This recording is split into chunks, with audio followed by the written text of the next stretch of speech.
National Guard troops swaggering through a village, or armed guerrillas taking over a town. These are not peaceful times in El Salvador, not pleasant places for children growing up. And that is why some of them have come north to San Francisco, to a new school and a new life. You know, they've seen bodies and heard shooting and heard bombings around their houses. Any country has violence, delinquency, and problems of all kinds. And of course we have problems of violence, political violence, and we sometimes have other kinds of violence too. I call this a cultural violence. The violence in El Salvador has spilled over into American schools and American streets. In San Francisco, President Jose Napoleon Duarte's appearance brought forth a noisy, uncontrolled confrontation between his detractors, his supporters, and police. A dramatic illustration that the internal problems of a small Central American nation have repercussions far from its borders. For as Duarte acknowledges, thousands of refugees from El Salvador are fleeing his country, making their way through inhospitable Honduras, Guatemala, and Mexico, risking life and fortune to cross borders without proper documents, seeking safety in America, and especially in the traditionally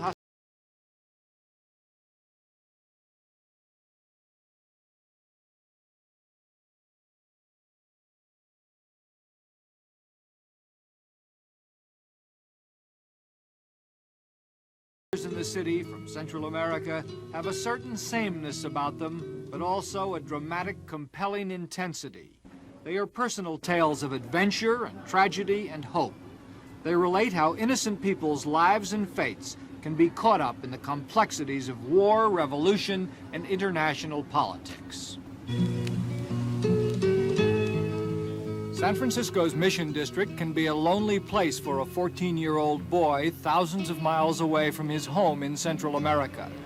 Gabriel Antonio painfully and illegally made his way to California from El Salvador a few months ago, escaping almost certain death at the hands of the National Guard, a fate that overtook several of his young friends who had attended an anti-government rally in his village with him.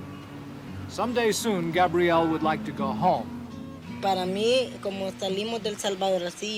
brothers and I heard about our two friends who returned and who were accused of being communists. They tried to kill them, so my mother didn't let us return. I was leaving because I can't stand being here anymore.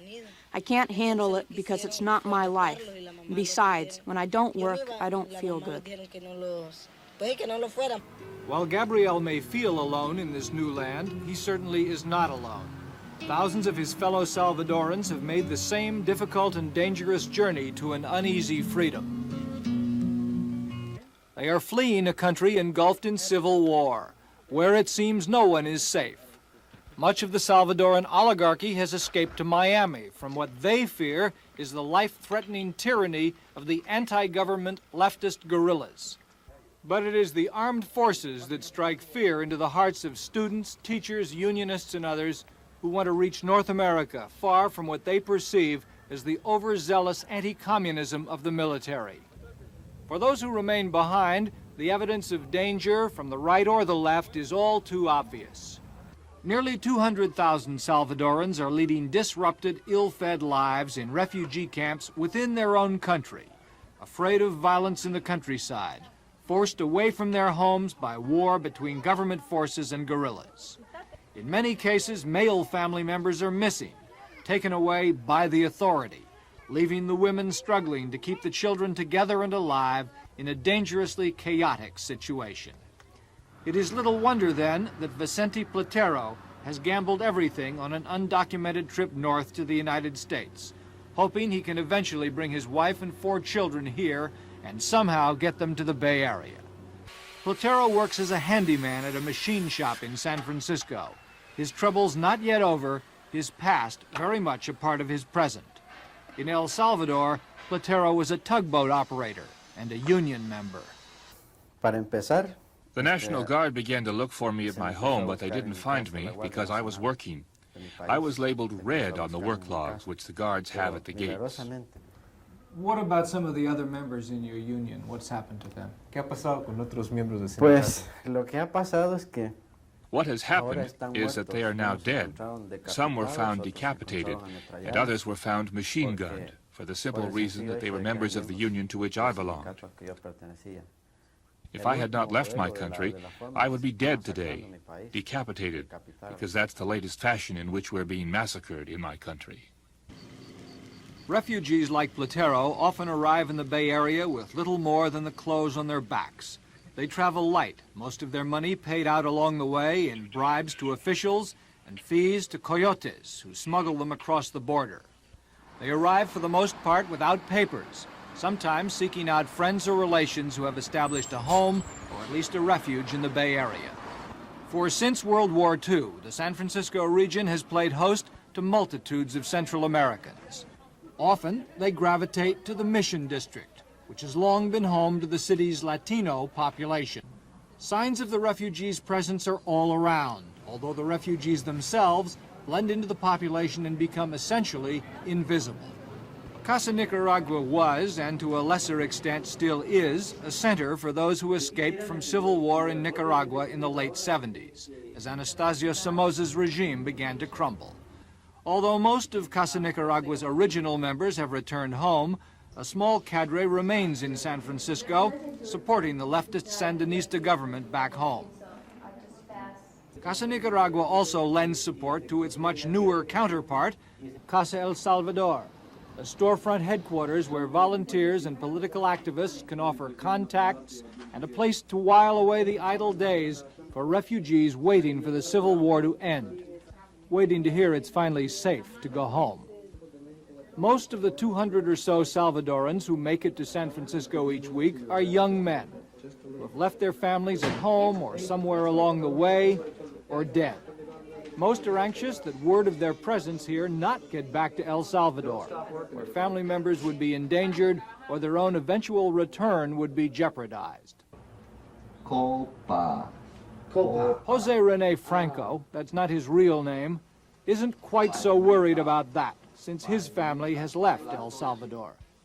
He has found shelter with a sympathetic San Francisco couple in their small three-room Nob Hill apartment, where he helps with the chores. In his home country, Jose taught mathematics and physics. He was a member of a teachers' association, and that got him arrested. They didn't like the fact that all these teachers were asking for better wages. They wanted to put down what they felt was an insurrection. When you were arrested, what happened? ¿Qué pasó cuando lo arrestaron? They hit me with the butt of a rifle, with pistols, and they burned my legs. Psychological and physical torture, right? Like putting an empty .45 to your head and pulling the trigger.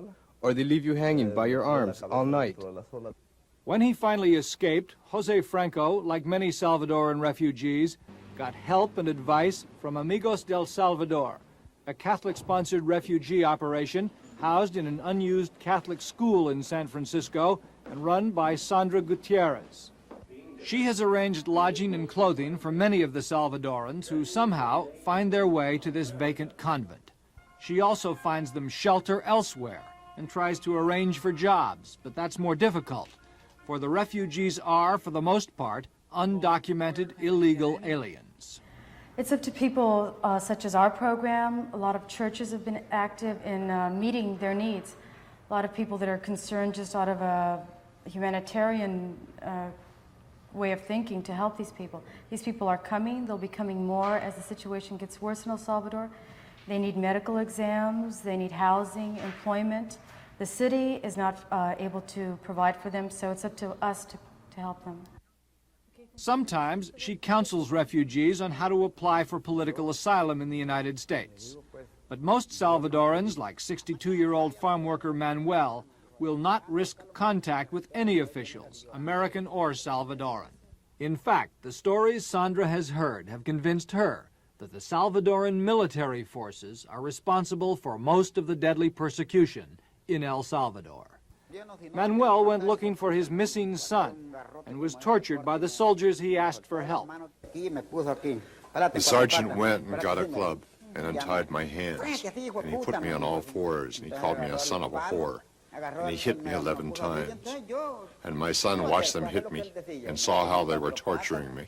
Y dijo que el hombre me dio 11 golpes, los 11 golpes que me dio en el lomo. Si no quiere continuar, no tiene que continuar. Donde vio el leño quebrado y fue a traer una The soga. club broke, and then he went to get a rope and hung me about this high. And he said, "You still have the courage to keep talking, you son of a whore? And that bitch, your woman, is saying that she's coming to get you out? Let her find your head on the highway." Manuel was recounting threats, but as the world has come to know, murder has become commonplace in El Salvador. In a country with fewer than 5 million people, the death toll in the past 2 years has been estimated at up to 30,000, though President Duarte said that is exaggerated. Catholic priests, nuns, and bishops have been the most publicized of the victims, particularly the 4 U.S. church women whose bodies were discovered in a shallow grave after they were shot to death on their way home from San Salvador's airport in December of 1980. And Archbishop Oscar Romero was gunned down as well, while saying Mass the day after he had given a speech asking Salvadoran soldiers to lay down their arms. At the Archbishop's funeral, bombs exploded, shooting broke out, and an estimated 40 persons were killed. Violence against the Church is obviously no accident. For just as Catholics have led efforts to help refugees in North America, they have also taken a leading role in opposing repression in Central America. San Francisco Archbishop John Quinn says the church in El Salvador is being persecuted because it sides with the poor against the government. The church's role and its goal and its effort is only to assist the poor people and anyone else in defending their rights. However, when the church has to speak about questions of justice and human dignity and morality, public morality, as it must do, very often this is set aside as meddling in politics, which of course it is not. The church has a right and an obligation to form conscience and to teach and to shape the conscience of people. That translates directly into social action by the Catholic Church in helping refugees in San Francisco and in full-fledged involvement overseas. The San Francisco Archdiocese seems more involved than some others. Its Commission on Social Justice delves into injustice on a worldwide basis, with a strong concern for Latin America. The Church has evolved a liberation theology, an active involvement in the cause of the poor. So you're seeing, particularly in Latin America where it's very obvious, the role of the Church, which traditionally has been very heavily in support of regimes in power, the status quo. There has been a real turning of the Church's support toward the poor, and particularly toward the liberation of the poor under really oppressive regimes. A San Francisco Archdiocese report on El Salvador is politically explicit. The U.S. should stop aid to the junta. Government repression is widespread, and the left is a growing, broad-based popular movement. That kind of analysis is naturally at odds with what President Duarte believes. The problem is that the whole thing is being presented as one problem, and they're trying to present one solution. And the solution normally is to see the people from the extreme left, the terroristic groups, as something like Robin Hoods, trying to defend the people against army who's killing the people. This is the scheme that is wrong. The people want peace, and the army wants peace. There are problems. But peace is not what's happening, or even in the offing. Therefore, citizens, many of them apolitical, rush to leave the country and end up facing the new problems of being undocumented illegal aliens hiding out again. Jose Franco has it better than most of them because he has applied for political asylum. That buys him time, perhaps a couple of years, and a temporary work permit from the Immigration Service. He commutes to his job by cable car and streetcar. Jose's application for asylum alleges the government in El Salvador persecutes anyone it believes opposes it. His affidavit, filed with immigration, says his brother was killed because government troops confused their identities. Es If there's violence in El Salvador, it's because all reason or logic has been lost. They tortured my brother. They killed my brother in a very savage way. My niece was 14 years old when they captured her, and they confused her with somebody who they accused of being a guerrilla. So they took her to the military headquarters where they killed her and threw her body out nude into the street. Jose has received psychological help to overcome the harrowing mental problems that accompanied his arrival here. That help was paid for privately. It did not come from the city or state, for illegal refugees have no claim to most government services. But Jose and nearly 2,000 Salvadorans and their families have braved the crowded bureaucratic quagmire at the Immigration and Naturalization Service in San Francisco, forsaking anonymity in an unpromising quest for political asylum. The mayor of a small Salvadoran city, his wife and 2 daughters are among the applicants who will try to establish to the immigration examiner that, in the words of the law, they have a well-founded fear of persecution upon return to their country for reasons of race, religion, nationality, membership in a particular social group, or political opinion. Your uncle has been murdered, your cousin has been murdered, and your brother-in-law has been murdered. Is that correct? Sí, sí. ¿Y quién otra persona? Y mi cuñado. And my brother-in-law. But this family and Jose Franco, and in fact all the Salvadoran applicants, have little chance of becoming political refugees. For the State Department's Bureau of Human Rights must recommend whether such applications are approved or denied. But to admit political persecution in El Salvador would fly in the face of President Reagan's foreign policy, which supports with military and economic aid El Salvador's current government. Therefore, nearly every request for asylum is being denied, with a form letter, regardless of the personal tragedy. And new applications for work permits are not being issued because the government calls the asylum applications frivolous. District Director of Immigration, David Ilkert. No, I think that they're caught in civil unrest in their native country, and they would not experience any further or additional discomforts or fear if they were back in their own country, what their own countrymen are now experiencing in El Salvador. Even though they say they face death, that the people have been to their houses, death squads looking for them. Well, obviously, based on the best information that the Department of State has available to them, and when they formulated their advisory opinions as to this individual case, those factors have not been established. It may be a lost cause, but activists are fighting that immigration service policy by trying to increase public awareness of the plight of the refugees and by contesting deportations at hearings held at INS headquarters in San Francisco.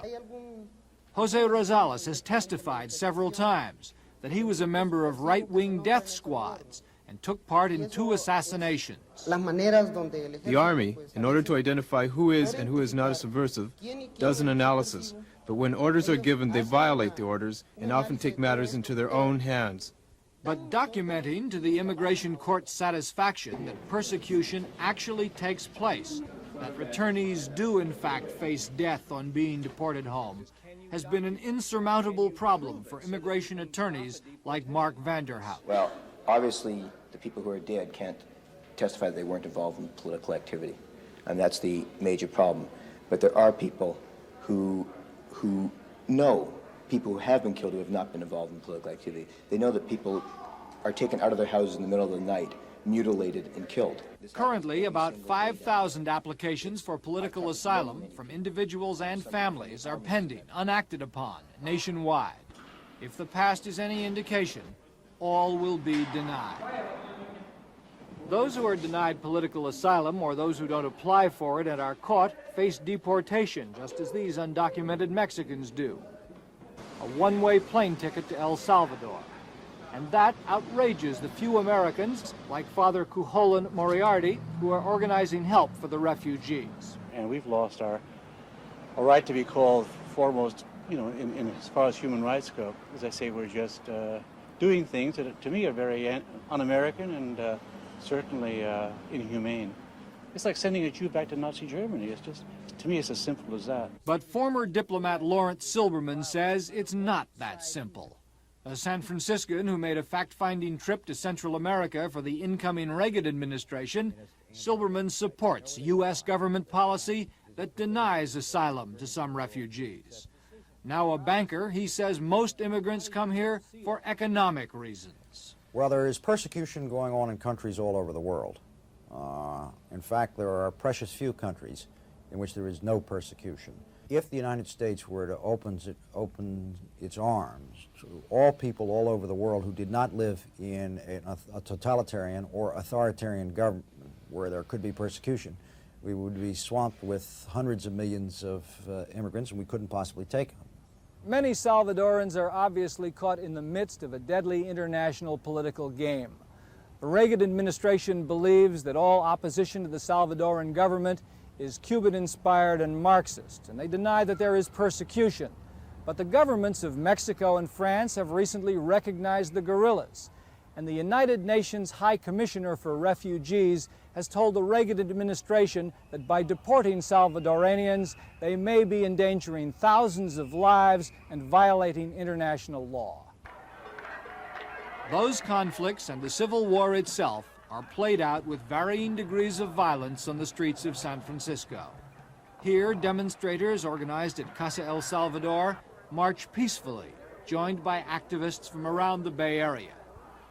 The demonstration in front of President Duarte's San Francisco hotel was much more agitated, as his detractors and his supporters grew excited, especially when police became involved.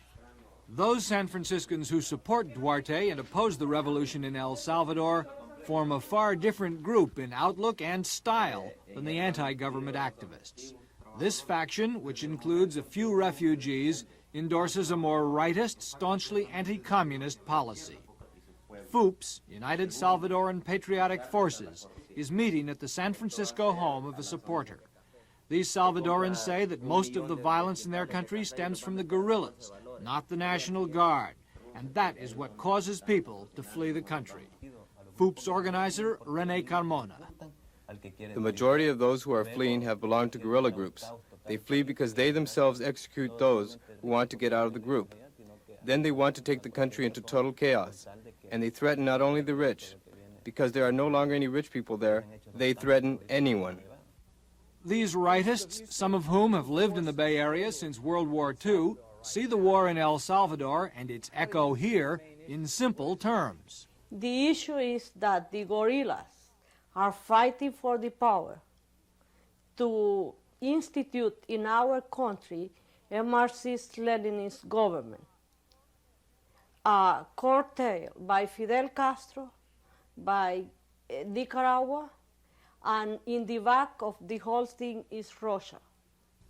The rightists even accuse factions within the Catholic Church, especially the Jesuit and Maryknoll orders, of supporting and protecting the guerrillas, and therefore the communists. San Francisco Archbishop Quinn was outraged when this group, FOOPS, sponsored a visit to the Bay Area of an outspoken anti-communist bishop from El Salvador. He came under the auspices of the Moonies, that he spoke under that auspices, and he came here under the patronage of a particular group that has publicly attacked me as the #1 enemy of the church. FOOPS. Yes, I don't remember the name of the group, and picketed my chancery and called for death to the communist priests and sisters of San Francisco. I certainly am not a communist, and I know enough of my faith to know that that would be incompatible with my Catholic faith. Yet another crisis in Central America looms, that one in Guatemala. Despite official denials, a civil war is raging there, and refugees are already beginning to make their way north.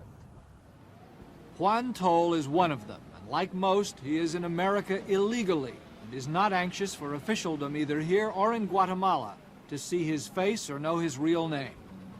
Now a resident of San Francisco's Mission District, Toll plays guitar to earn his living without a work permit. He tells of war and persecution, especially persecution of Indians, who make up 60% of the Guatemalan people.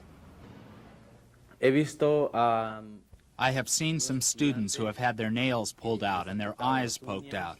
That's how the government shows its power over the people.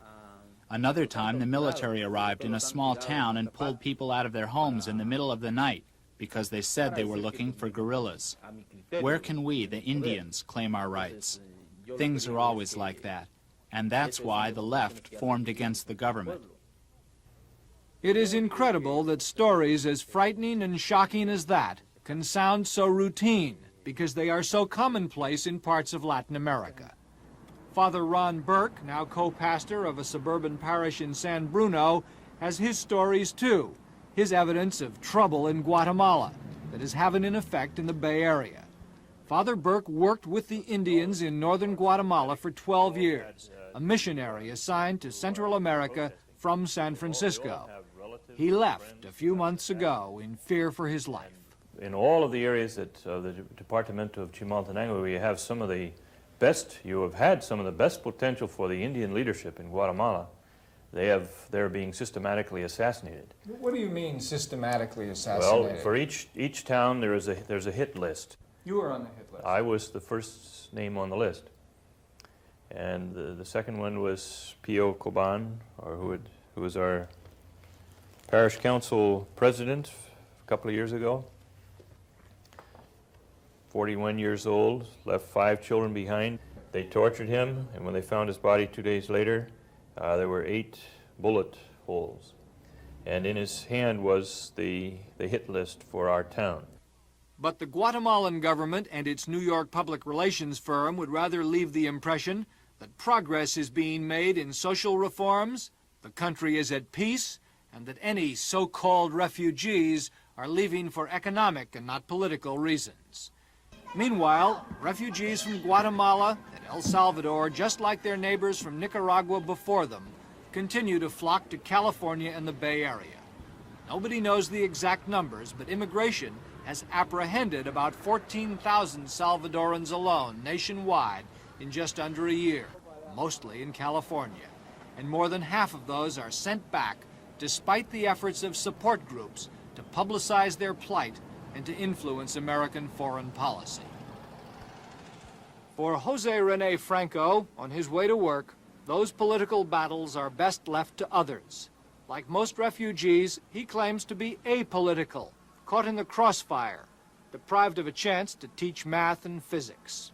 Me gustaría mucho volver, ¿verdad? Volver, pero en un ambiente. I would like very much to return to El Salvador, but to a peaceful environment. Life here is difficult for me because of my customs, my profession, and because of what I find myself doing here. Yo no soy comunista. I'm not a communist. Pero sí, dentro de mí existe. Within myself, I have a love for liberty and social justice. My country is not in a transition from capitalism to communism. That's a lie. I have a